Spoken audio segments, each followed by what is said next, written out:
The Triple M commentary box. It's been truculent. It's been a bit edgy. It's been a different field for tonight. Purple, it has to be said. Chief been in a very strange mood. We expect that when the Hawks play. Just gets a sort of a whole different sort of air about him. What about Captain Surly over there? Gaz is a couple across the bow, and then we've had the Duke just wander in whenever he pleased. Bring a bit of positive energy. I saw Jim for a 12 start. minutes late for the start for the Duke, so he did whatever the hell he liked. So I think we need to straighten up now and introduce a fine young man, the former Matt Suckling, to this particular box. G'day, thanks for having me. Now, mate, you've been on a bit of a jaunt, yes? Explain what you've been doing. Yes, exactly. Me and Alex Woodward snuck over to England and Europe for about 3 weeks. We spent a bit of time in London doing some rehab for our knees, and spent a bit of time at Arsenal as well, which was pretty special to see how they go about their rehab. Lucky enough to catch the Champions League final in London, which is a pretty special sporting event.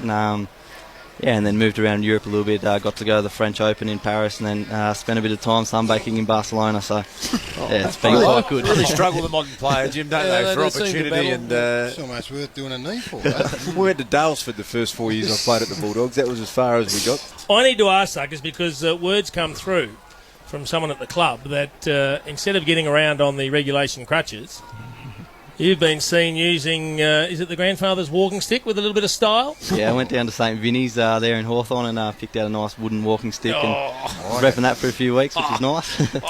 Oh, sorry, you went there. Gary found something humorous after an hour and a half, and it was at his mate's expense. That says plenty about you. Did you, Matthew, get robbed over there? I did my last night in Barcelona. What happened? I got sniped and phone got taken out of my pocket and Were you awake? Pickpocket? Conscious? yeah, pickpocket. And you didn't feel it? No, I didn't feel it at the time, and then flew out not long after that, and then got home to Australia to cancel my phone and find out I had a $13,000 phone bill there. Oh, So. no. Hey, Matty, could you look back and then think of when someone brushed up against you, and have you got an idea of when it happened?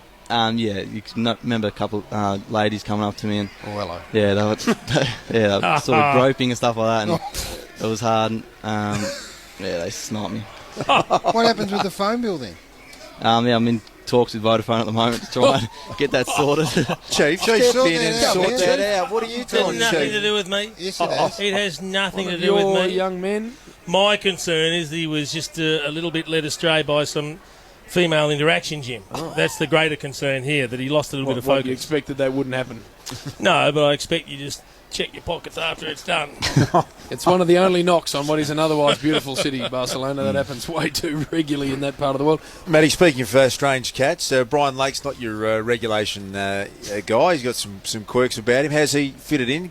Yeah, he's coming to the club and he's looked like he's slimmed down a bit, and as you said, he's a bit of a different cat. I remember just before I went overseas, he said I needed a bit of a tan, and he offered me to go around to his house, and he had a spray tan machine at his house. So. Doesn't surprise me. Well, is he offered Rough the same service? Well, I'm not too sure, but